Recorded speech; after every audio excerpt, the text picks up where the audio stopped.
بسم اللہ الرحمن الرحیم۔ السلام علیکم معزز ناظرین، دی نالج آف اسلام میں آپ کو خوش آمدید۔ ناظرین محترم، آج ہم آپ کو بتائیں گے کہ اللہ تعالیٰ نے انسان کی تخلیق کیوں کی۔ ناظرین محترم، اللہ رب العزت نے کائنات کی تمام چیزوں کی تخلیق فرمائی اور ہر چیز کو کن کہہ کر پیدا فرمایا۔ کن یعنی کہ ہو جا۔ ناظرین محترم، اللہ تعالیٰ نے انسان کو اشرف المخلوقات یعنی کہ تمام مخلوقات سے افضل ثابت کرنے کے لیے اسے سب سے بہتر انداز میں اپنے ہاتھوں سے تخلیق فرمایا۔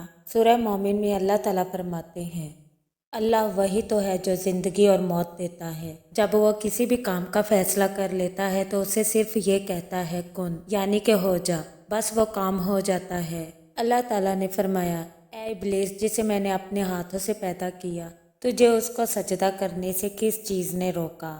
سورہ ال-3 میں اللہ تعالیٰ فرماتے ہیں، یقیناً ہم نے انسان کو بہترین صورت میں پیدا کیا۔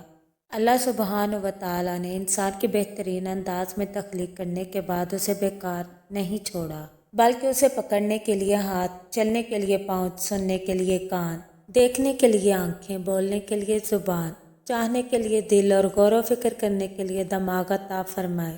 اللہ تعالیٰ قرآن میں فرماتے ہیں، بے شک ہم نے انسان کو ایک مخلوط مرد اور عورت کے نطفے سے پیدا کیا تاکہ ہم اس کا امتحان لیں، چنانچہ ہم نے اسے سننے والا اور دیکھنے والا بنایا۔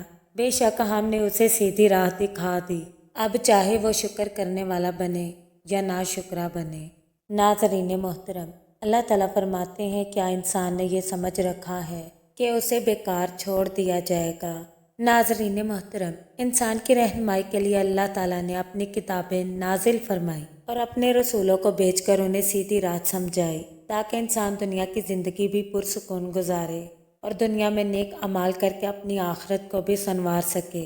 ناظرین، امید کرتے ہیں آپ کو ہماری ویڈیو اچھی لگی۔ کامنٹ باکس میں اپنی رائے کا اظہار ضرور کیجیے گا اور اس چینل پر نئے آنے والے دوستوں سے گزارش ہے کہ چینل کو سبسکرائب ضرور کر لیں اور بیل آئیکن کو پریس کرنا مت بھولیں تاکہ ہمارا ہر نوٹیفیکیشن آپ کو ٹائم پر مل سکے۔